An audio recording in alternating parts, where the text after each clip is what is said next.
إلى حضرة النبي مصطفى رسول الله صلى الله عليه وسلم وآله وأصحابه الكرام. الفاتحة. أعوذ بالله من الشيطان الرجيم. بسم الله الرحمن الرحيم. الحمد لله رب العالمين الرحمن الرحيم مالك يوم الدين. إياك نعبد وإياك نستعين. اهدنا الصراط المستقيم صراط الذين أنعمت عليهم غير المغضوب عليهم ولا الضالين. آمين. الحمد لله رب العالمين والصلاة والسلام على أشرف الأنبياء والمرسلين وعلى آله وصحبه أجمعين. رب اشرح لي صدري ويسر لي أمري واحلل عقدة من لساني يفقه قولي. علم الإنسان ما لم يعلم.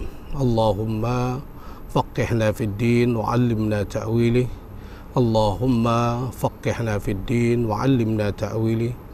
اللهم فقهنا في الدين وعلمنا تأويله. Alhamdulillah, kita sama-sama memanjatkan kesyukuran kita ke hadirat Allah Subhanahu wa taala yang telah mengatur kita akhirnya berjumpa juga pada hari ini dalam majlis tazkirah ringkas. Mudah-mudahan segala usaha kita ini mendapatlah kita keampunan, kerahmatan dan keridaan daripada Allah Subhanahu wa taala. Amin amin ya rabbal alamin. Sidang pendengar yang dirahmati Allah, minggu lepas pada hari Khamis saya telah membicarakan serba ringkas berkenaan dengan taharah, yakni bersuci, dan hukum-hukumnya serta alat-alat untuk kita menggunakan untuk bersuci. Dan juga telah saya terangkan berkenaan dengan orang-orang yang berdosa apabila tidak bersuci, dan juga sesiapa yang tak dianggap berdosa apabila tidak bersuci. Daripada hari ini saya akan menyambung sedikit lagi tazkirah kita berkenaan dengan mengenal bahagian-bahagian air. Kerana di antara alat-alat bersuci seperti mana yang kita maklum, yang terbesar, yang terbanyak ialah air. Dan alat bersuci yang lain ialah tanah, batu dan apa-apa yang seumpamanya, iaitu benda-benda yang kesat untuk kita jadikan untuk bersuci. Jadi air merupakan anugerah Allah Subhanahu wa taala yang mudah dan terbanyak sekali pada kita untuk melakukan penyucian atau untuk kita bersuci. Sama ada untuk kita mengangkat hadas yang besar menggunakan air, mengangkat hadas kecil iaitu berwudu menggunakan air, maupun untuk kita beristinja menggunakan air. Oleh kerana air itu mempunyai berbagai-bagai bahagian, banyak bahagian, maka adalah sangat penting untuk kita kenal dalam bahagian-bahagian air itu, air yang mana satu untuk kita gunakan untuk bersuci, iaitu terutama untuk kita mandi hadas besar, mengangkat wudu dan beristinja. Kerana saya lihat ada juga masyarakat kita, dan banyak juga masyarakat kita bertanya dengan saya dan juga kawan-kawan, ustaz-ustaz, berkenaan dengan air, yang mana walaupun kita belajar daripada dulu tentang air ini, masih lagi ada di kalangan kita yang kurang faham, dan ada yang tidak faham langsung. Malahan dalam bab air, dia memandang semua air boleh digunakan untuk bersuci. Sekiranya kita tidak mengenal air dengan betul, iaitu terutamanya air mutlak, untuk kita mengangkat hadas besar dan juga hadas kecil, maka ibadah kita yang memerlukan kepada wudu akan terbatal dan tak diterima oleh Allah Subhanahu wa taala. Baik sidang pendengar yang dirahmati Allah sekalian. Air yang sah dibuat bersuci itu terlalu umum. Termasuklah air hujan, air embun, air laut, air sungai, air perigi, air mata air, dan lain-lain lagi, di mana air-air yang telah saya sebutkan tadi tidak kiralah apa pun sifatnya, sama ada ianya putih ataupun hitam ataupun kelabu ataupun jernih ataupun keruh, masin maupun masam, semuanya boleh digunakan untuk bersuci dan dinamakan air mutlak. Pendek kata, air mutlak ini ialah apa sahaja air yang turun daripada langit dan apa sahaja air yang terbit daripada tanah. Air yang turun daripada langit iaitu air hujan, air embun, air salji, semua ini merupakan air mutlak. Adapun air yang sedia ada di muka bumi ini yang mungkinnya terbit daripada bumi maupun turun daripada langit, seperti air laut, air sungai, sama ada hitam, putih, masam, masin. Begitu juga air perigi yang banyak melebihi daripada sukatan 2 kolah. Maka tak kiralah apa sifat air-air ini, masin ke, semuanya adalah merupakan air yang suci lagi menyucikan, yang kita kenali dengan nama air mutlak. Air-air ini boleh kita gunakan untuk mengangkat hadas besar. Umpamanya kita berada di tengah-tengah lautan, kita masih berhadas besar, maka kita berenang saja atau masuk saja dalam air laut itu yang masin itu maka sucilah kita daripada hadas besar. Ataupun kita berada di tengah-tengah laut untuk kita melakukan salat kepada Allah Subhanahu Wa Taala, menyembah Allah Subhanahu Wa Taala, maka memadailah kita menggunakan air laut itu sahaja, kerana dia merupakan air yang mutlak sekalipun ia masin. Air yang terbit daripada tanah, daripada bumi, umpamanya air mata air, semua air embun ataupun air salji, semuanya ini merupakan air mutlak, suci lagi menyucikan. Kita boleh gunakannya untuk mandi hadas besar, kita boleh gunakan untuk mengangkat wuduk dan juga beristinja, iaitu bercebok. Adapun yang kerap ditanya orang, bagaimana dengan air yang bermula daripada bumi, umpamanya air kelapa, di mana pokok kelapa itu sendiri batangnya menyedut air yang ada dalam bumi untuk membesar, untuk tumbuh segar, akhirnya membuahkan air, menumbuhkan buah. Dalam buah itu mengandungi air, kita panggil air kelapa ataupun air tembikai, air buah-buahan sekalipun.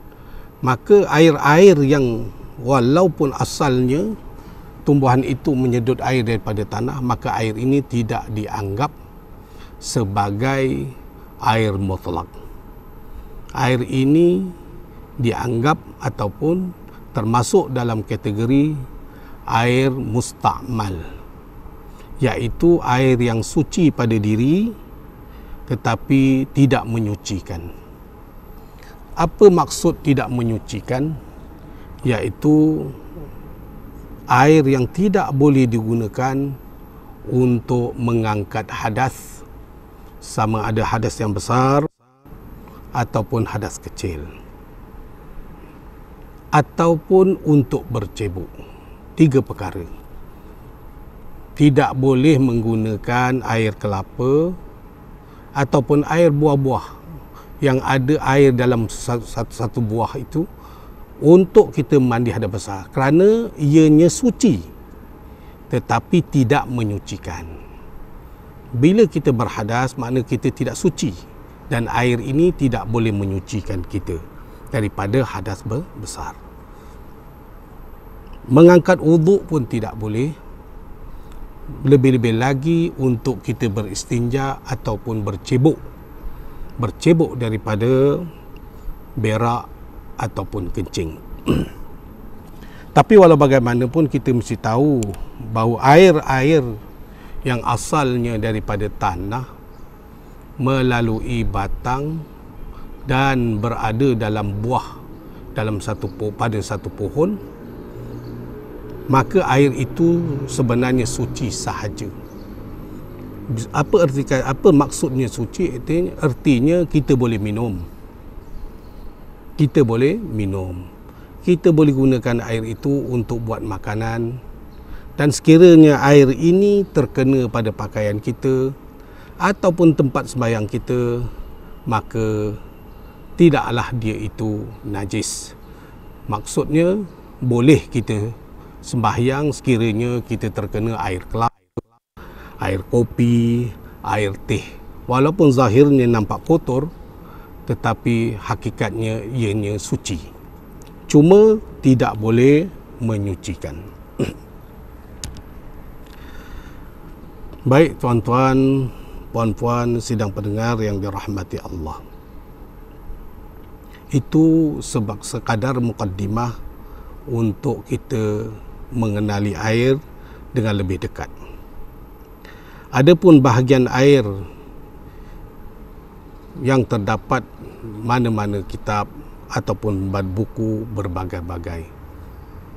Ada yang membahagikan kepada 5 bahagian, ada membahagikan kepada 4 bahagian, ada membahagikan kepada 3 bahagian.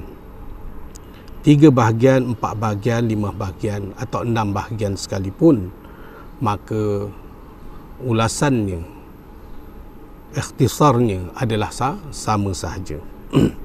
Di sini saya akan memaparkan bahagian air itu kepada 4 bahagian. Bahagian pertama iaitu air yang suci pada dirinya dan boleh menyucikan benda-benda yang lain dengan tiada makruh untuk kita menggunakannya, iaitu air mutlak.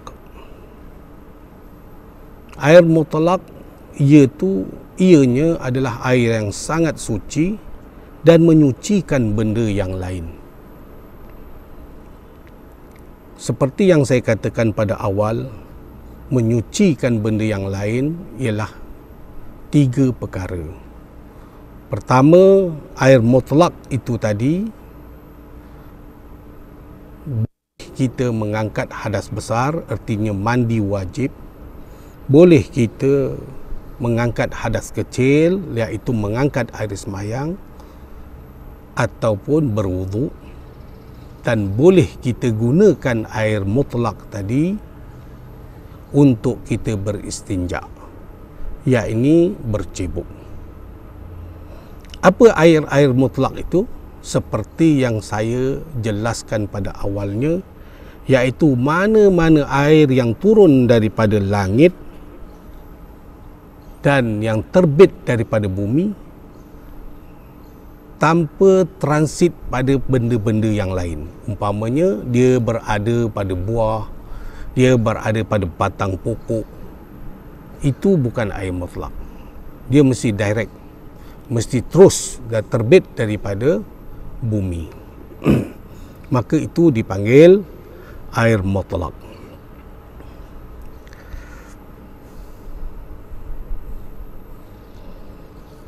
Air mutlak ini juga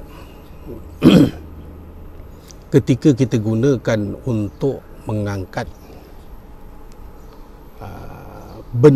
mengangkat wuduk air sembahyang sekiranya air itu terpercik ataupun memasuki bekas-bekas air tadahan kita di dalam bilik air atau di mana-mana tempat sekalipun, sekiranya ianya sedikit, percikan tu sedikit.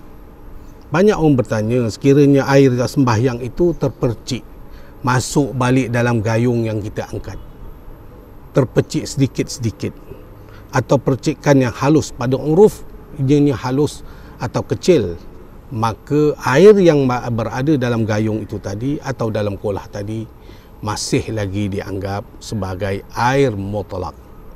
Air mutlak. Apa? Benda-benda yang sedikit yang sukar untuk kita jaga di dalam Islam dimaafkan. Di mana qawaidnya atau kaedah fiqhiyahnya ialah ad-dinul Islam ad-dinu yusrun walam yushaddid walam yushaddin dina ahadun ghalabahu. Agama Islam merupakan agama yang mudah dan janganlah kita menyusah-nyusahkan ataupun terlalu keras dalam agama sehingga menyebabkan kita merasa lemah ataupun merasa susah dalam beragama. Idza sa'bun ittasa'. Bila kamu susah, mudahkan, luaskan.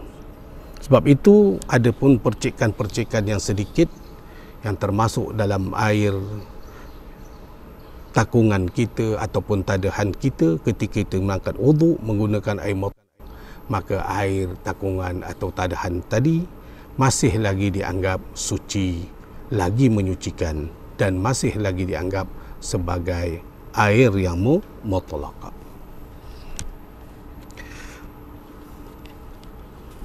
Yang kedua,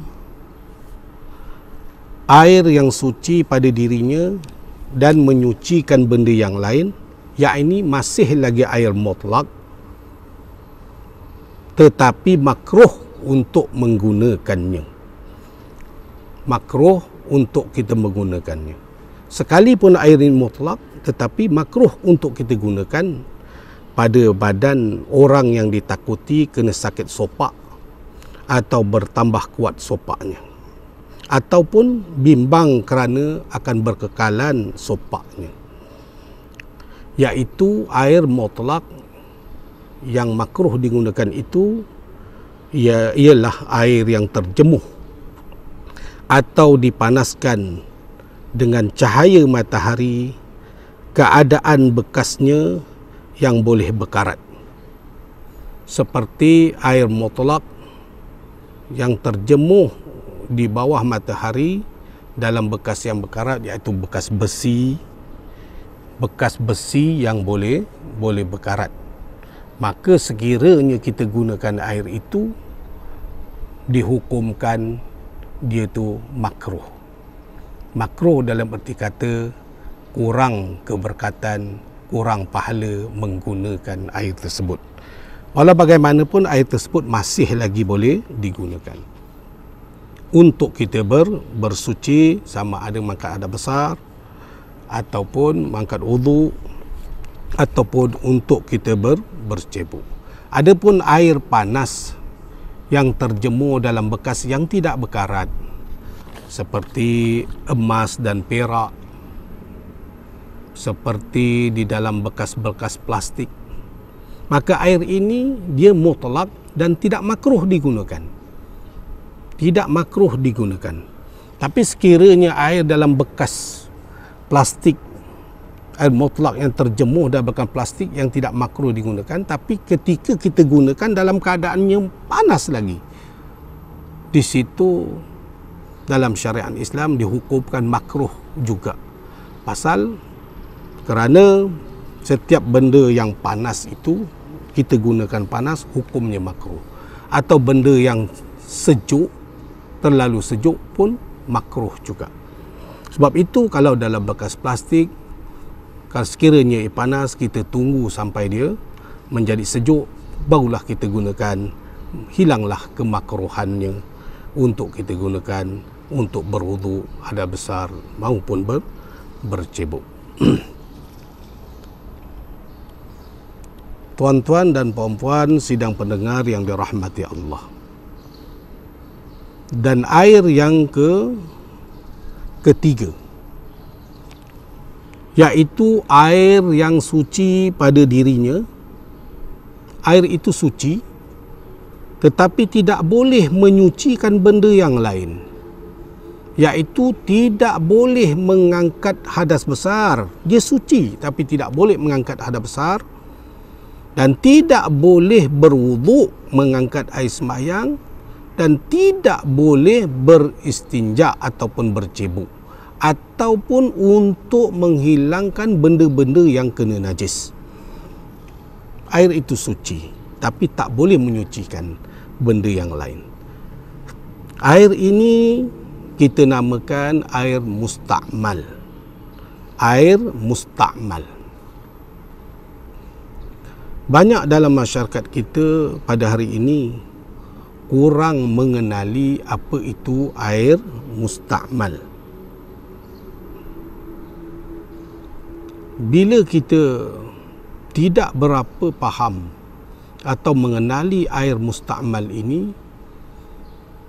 dia itu akan melibatkan atau menjadikan sembahyang kita yang kita gunakan air musta'mal tadi untuk berwuduk atau berhadas besar, menyebabkan sembahyang kita tidak diterima oleh Allah SWT, dalam erti kata tidak sah. Apa itu air musta'mal? Air yang suci dan tidak menyucikan, iaitu air yang telah digunakan buat mengangkat hadas basuh yang pertama pada wuduk yang wajib ataupun mandi yang wajib. Maksudnya, setiap air mutlak yang kita gunakan untuk kita gunakan pada yang wajib, semuanya menjadi air musta'mal. Artinya tidak boleh digunakan untuk berwuduk ataupun mengangkat hadas besar untuk pada masa yang lain, atau berwuduk pada masa lain, ataupun untuk kita bercebok kencing ataupun berak. Hanya pada penggunaan wuduk yang wajib ataupun mandi yang wajib sahaja. Sekiranya kita mengangkat wuduk, saya beri contoh atau misal untuk tuan-tuan cuba faham.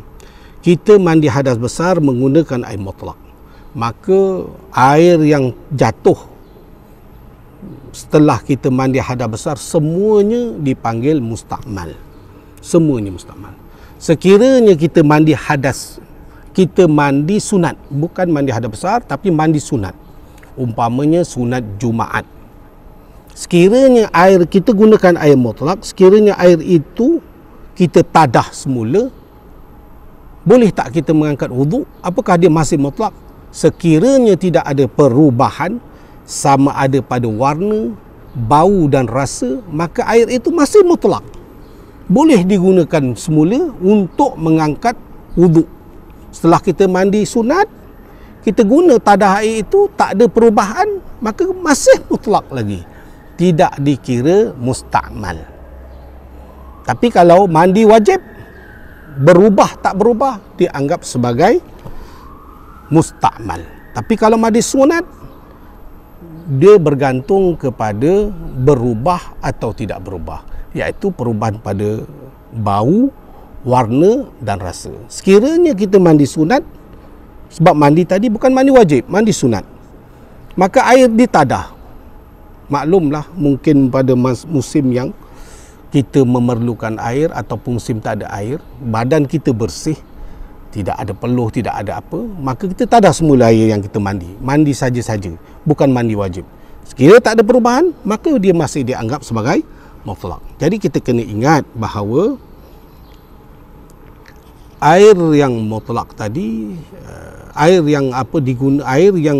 mutlak tadi yang digunakan pada yang wajib sahaja boleh menjadikan ia air mustakmal.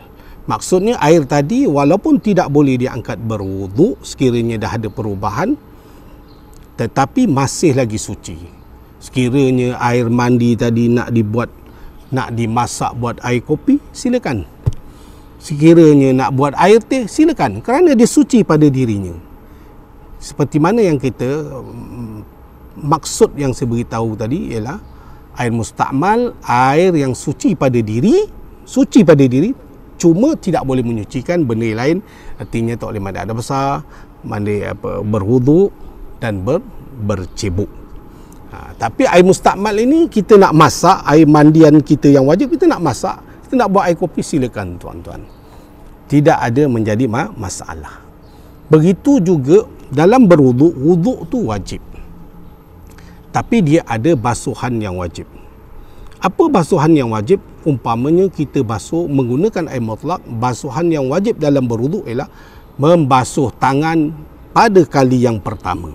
Adapun kali yang kedua dan ketiga boleh kita tadah, kerana basuhan kali yang kedua, ketiga tadi sekiranya dia jatuh, kita tadah, maka dia itu masih mutlak. Adapun basuhan yang pertama itu adalah basuhan wajib. Maka yang wajib menghilangkan nama mutlak itu berpindah kepada mustakmal.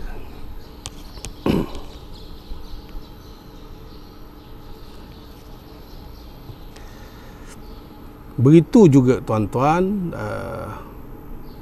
saya ingatkan sebagai kesimpulan ataupun untuk memahami, untuk tuan-tuan lebih faham, segala air mutlak akan menjadi mustakmal sekiranya kita gunakan pada perkara-perkara yang wajib ataupun basuhan yang wajib. Umpamanya mandi hadas besar ataupun berwuduk pada basuhan yang pertama. Dan basuhan-basuhan yang kedua, ketiga, pada mana-mana anggota sekiranya ditadah tidak ada perubahan pada bau, warna dan rasa, maka dia itu masih lagi mutlak. Sekianlah tuan-tuan dan puan-puan sedang pendengar untuk renungan ataupun tazkirah ringkas kita pada hari ini berkenaan dengan air. InsyaAllah kita akan sambung lagi pada air yang keempat, iaitu air mutanajis. Air yang kena najis pada minggu akan datang insyaAllah. Sekian, wabillahi taufiq wal hidayah. Wassalamualaikum warahmatullahi wabarakatuh.